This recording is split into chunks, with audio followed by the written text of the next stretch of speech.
هەر سەبارەت بەم بابەتە لەسەر نەناردن و ناردنی موچە خۆرانی هەرێمی کوردستان کە هەموو مانگێک هێندەی ئەو موچێ ئەوەندە قسەی لەسەرکرێ ئەوەندە وەفدەکە هاتوچۆوە کابووی کە ئەم بەشە موچەی هەرێمی کوردستان بنێردرێ. بە پێویستمان زانی مەوەنداری بەڕێز پرۆفیسۆر دکتۆر ئەحمەد سەفار کە بڕیاردەری پێشووی لیژنەی دارایی پەرلەمانی عێراق بۆ بکەین کە ڕاستەوخۆ لە دهۆکەوە لەگەڵمانە. دکتۆر ئەحمەد سڵاوت لە بێزەم کاتت باش. دکتۆر لە کاتێکە کە بە پێی خشتەکانی بودجە دیاری کراوە بەشە موچەی هەرێمی کوردستان چەنە، دادگای فیدرالی بڕیاری دا کە هیچ شتێک ڕێگری نەکات لەسەر خەرجکردنی موچە خۆرانی هەرێمی کوردستان. ئێستا ئەمانەی کە وەکو بیان و ئەیهێننەوە کە خۆشیان سەری لێ دەرناکەن بۆ لەبەر چی واکە عێراقیانی هۆکارەکەی چییە؟ بله دەمێتە و بینەرێت کوردستان 24 باش و شاد بێت. حقیقت بلا ئەمش لای ئەکادمی و قانونی بە مەوزوعی شلوڤە بکەین، نەش لای ئەم بێژین ئیعلامی و سیاسی بە، چونکو بووە مەوزوع یعنی سوشیال میدیا و هەرێکی ڕەیاخ بشکلێکت دێت. بابەتێ موچەی و هەمی کاروبارێت دارایی و ئابووری هاژە خان بەڵێ تێنە ڕێکخستن یاسایەکێ دبێژنێ یاسا بودجا گشتی. ئەف یاسایە وەک پڕۆژە تێتە هەنارتنش قیبەلێ حکومەتێ و تێتە یاساکردن ناو پەرلەمانی وەکی بلندترین سوڵتا تەشریعی و دەردکەبێت قانونێک ملزەم بۆ حکومەتێ لازم جێبەجێ بکەن. دوێ یاسایەدا دوو دەرگەهێت هەین، دەرگەهێ داهاتێ گشتیە ئیراداتە، طبعا هەمی ئەرقامیە تەخمینینە تەقدیرینە،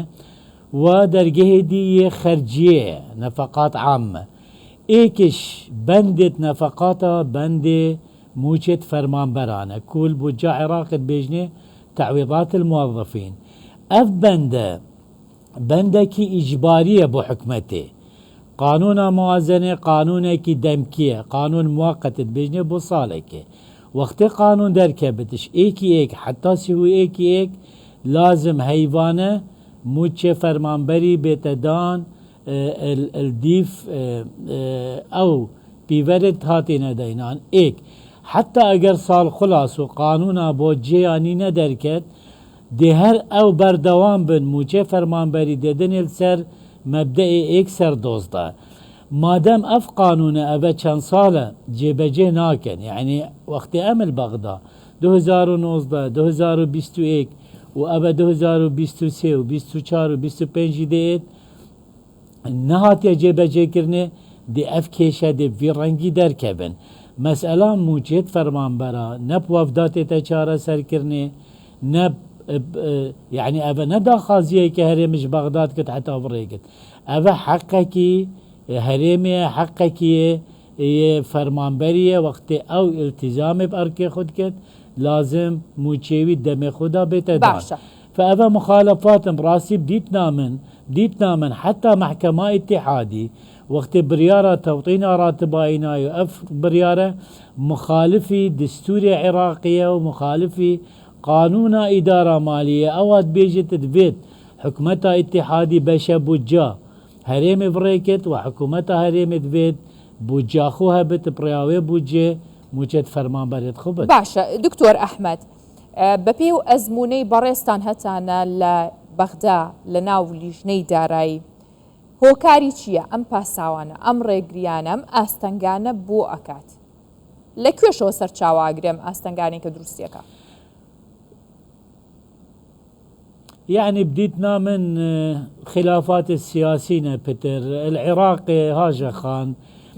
احترام وبيجيري بياسا نائت كرني توقيتات الدستورية قانوني بنائت كرني چه سالا بودجة دم خدا نورقت يا كرمك بودجة 2024 اوه هي باشت خلاص حتى نوكا جيبجي نهات يكرني بس بند راتبات جيبجي كرني چونك دستکاری جدول بودجه دهاتی کرنه نابین پارلمانی و حکومت حتی نو که بودجه نهاته فبدیت نامن احتراما ياساي نايتي كرني جيبجي كرن نابد اجبر هندي مايتي كرن ويت كاري حكمتي دا وجهات السياسي كتل السياسي سياسة بتر بكارت إنم بو برجوانديت خوب خاصة أبا انتخابات وين زيكت بن اگر يتهرمي يعني بغدا أبا ورقة كي باشا بكارت إنم بو هندي كو خلقه كي دير كن يعني كسب كن بخو هريكا كبد وإلا أو يعني أو أزي قلت بن بحث قائمات كن لستيت نابا هندا خلاتيتي دا أبا حاجة شكو معقول نينا أمد زمان عولمي دا نهر هيب دي قائمة إنا هنارتن بو بغدا حتى راتب أبدن يعني دكتور إستا كباسي قائمة كات هر وزارة باري مانجي هشتي ناردوه بشك لباري مانجي هشتي ناردوه ببيوي قائمة هر بوت شو بيد يعني اگر قائمة كما مثلا بو أي چون إيماني هشتي ناردوه هشتا قائمة شيبونا چوا يعني أما لروي دارائية وبيت يعني أبا بيانو نا معقول لروي دارائي في شكلية هر وزارة كدبيت بايومتريا كارمان ديت خو بكت لستا حقيقي فريكت بو وزارة دارائي وزارة دارائي همي لستا كوم كت اوي لستا فريكت بو بغدا ايك جار هر دو ديوانة رقابة مالية يا بغدا يا هرمي رينن تدقيق بكن درسته بيخند ناف كمبيوتر داو بردوام بت اعتماد بكن بو صالة همية حتى صال خلاص بت صالاني كاتش دسكاري هات يكرني دبيت قائمتني چكن اعتماد سر بكن فاز بيجم أبا بكار إنانا رزق خلقية موجد فرمانبري بو بجه إنانا هندك أرمانجة سياسي وما يتكرنا هذا السياسية البغدا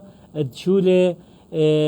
مالية دا وإلا يعني براستي تيمي مل بغدا تيمي أجري برلماني بيت يعني سلطة تنفيذي بت موازير البغداين وكيل وزير ميتين وكيل وزير مي دارائي وزارة نفطي أبد بيت أو جيرو لأخو ببينن نابت يعني معقول نينا كارمن بمينت دو هيبا يا بنجي رجا بموجة أبا كارتكرنيل نفسيتها باشا دكتور أحمد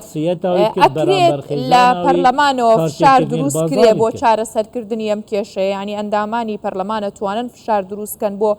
بنبەستکردنی ئەم ئەستەنگانە ئایا ڕۆڵیانە بێت؟ باشا بسيارة من أو أندامت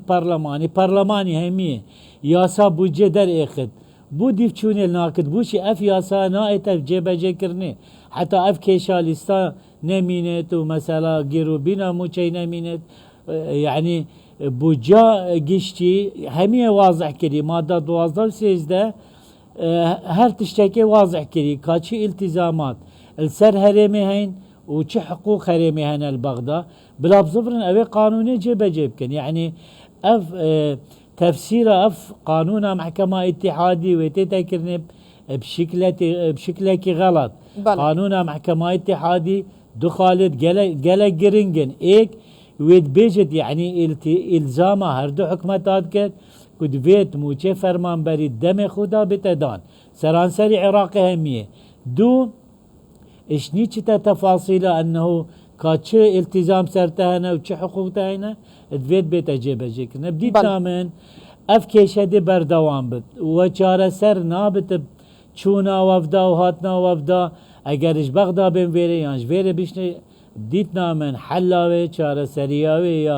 يا اكسر و بسرگيجي و دماغي بزفرن ياسا بوجه اوي ياسا جيب جيب كن او ياسا قال واضحة حقوق والتزامات يتهرمي وحكومة اتحادي همية واضح كده بله بروفيسور دكتور أحمد صفار برياردري بشوي لجنة دارائي برلماني راق لك دهوك وراسته وخوله قلبان بوش سپاس بو برسته